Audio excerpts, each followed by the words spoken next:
장관님 고생 많으시고요. 지금 이제 사고 원인 조사는 앞으로 상당한 시간이 걸릴 거고 많은 과정이 필요한데 지금 그 한 가지 뒤에 그 직원들 포함해서 당부드리고 싶은 거는 중요한 것이 공개할 수 있는 건 투명하게 공개를 하고 전문가의 조사가 끝나기 전에 추정이나 이런 걸로 공개하기 어려운 거는 분명하게 공개하기 어렵다. 이걸 좀 명확하게 구분을 해서 할 필요가 있을 것 같습니다. 혼선을 방지하기 위해서. 저희 앞으로 국회 특위에서도 진상규명에 노력을 하겠지만 전문가의 영역이 있고 저희가 도와드릴 부분이 있고 또 챙겨야 될 부분이 있을 텐데 그런 원칙을 잘 가지고 했으면 좋겠습니다. 네. 네, 그리고 그 시간이 없어서요. 이제 사고 원인 조사 또 유가족 지원 당연히 너무 중요한 일인데 그에 못지않게 중요한 일이 재발 방지입니다.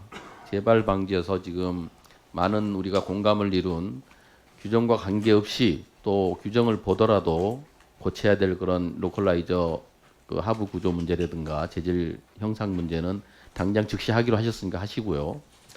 또 한 가지 중요한 문제가 이제 LCC의 그 포비아 문제인데 좀 슬라이드 띄워주세요.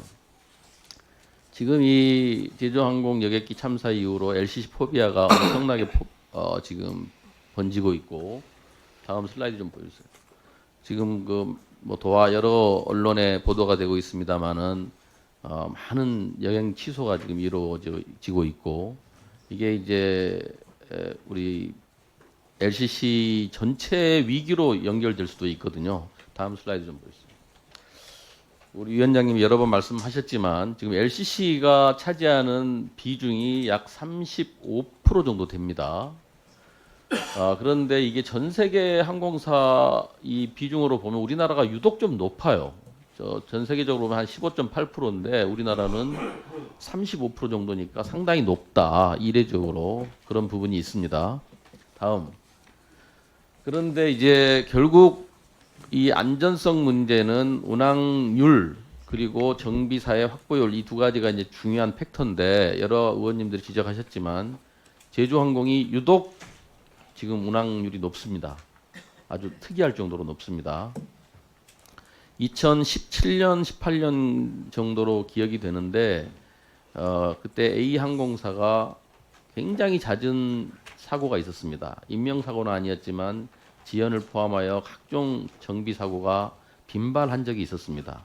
그때 우리 지금 진현환 차관님이 아마 그때 국장이셨나? 아마 그럴 것 같은데 네, 항공 정책관이었습니다. 네. 그때 기억이 나실 텐데 그때도 그래서 한 조치가 뭐냐면은 그때 자료를 분석해 봤더니 그때 A항공사가 유독 운항률이 높았어요. 그래서 그걸 분석을 해가지고 협의를 해서 이거를 객관적으로 봤을 때 수치가 이렇게 나오니 이 사고를 줄이기 위해서 할 수 있는 조치가 뭐냐. 그래서 10%를 운항 감축을 했습니다. 그랬더니 거짓말처럼 사고가 없어졌어요. 그런 사례가 있습니다. 그래서 우리가 지금 아까 정비사 확보율도 12명이냐, 뭐 7.5명이냐, 뭐 등등 있지만 이거는 이제 규정에 맞다, 안 맞다 이렇게 논란을 해봐야 의미가 없고, 객관적인 수치가 특정 항공사가 지나치게 운항률이 높으면 아무래도 위험도가 높아질 수밖에 없거든요. 그런데 운항률이 높은 이유는 결국 돈을 벌기 위한 건데 그 돈 좀 더 많이 벌려고 하다가 사고가 이렇게 대형 사고가 나는 순간 끝이잖아요.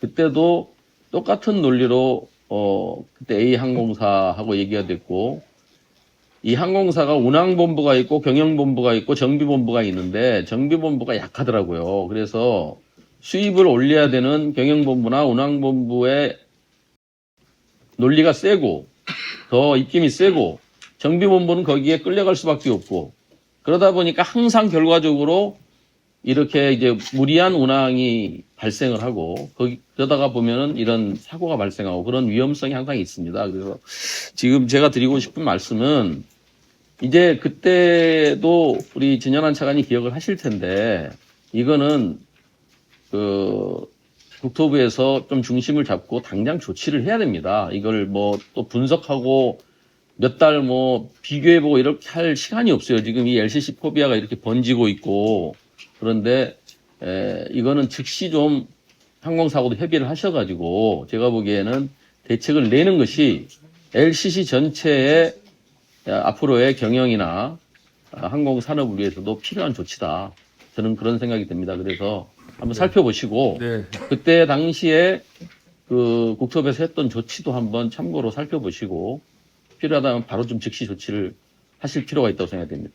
예, 우리 존경하는 선명소인 두 가지 지적사항 주셨는데요. 하나는 우선 조사 결과를 수시로 좀 공개를 오픈을 했어야 하면 여러 가지 억측을 방지할 수 있는 장점이 있다고 말씀하셔서 저도 같은 견해를 같이 합니다.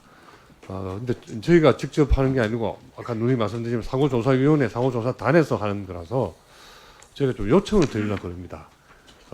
기아들께서 평소에 하시던 그런 프로세스가 있지만 지금은 전 국민의 관심사항이고 또 엄청나게 많은 이 인명 희생도 당했고 또 이게 아까 말씀드린 뭐 다른 연관 산업의 임시 영향도 많기 때문에 종전 해오던 프로세스 와 좀 다르게 중간중간에 좀 매듭을 지어서 발표할 수 있는 내용들을 좀 발표 좀 자주 해 주십시오라고 요청을 드리려고 그러는데 어느 정도 가능할지는 모르겠습니다. 협의를 좀 한번 해보려고 그럽니다. 협의를 해보고 두 번째 LCC 포비아 분야는 아까 김도보 의원님도 비슷한 지적을 주셨는데요. 사실은 자칫 공무열의 길로 갈 수 있기 때문에 정부 차원의 안전혁신 대책에 덧붙여서 그와 별개로 업계 스스로 자율 무슨 노력이라든지 뭐 이런 노력도 하는 모양새도 같이 필요하다고 생각을 합니다. 그래서 그렇게 좀 지도도 하고 해나가도록 하겠습니다. 여기 혁신 방안이 나오기 전에 LCC 그 항공사들 스스로 국토부가 중심이 돼서 회의를 하셔가지고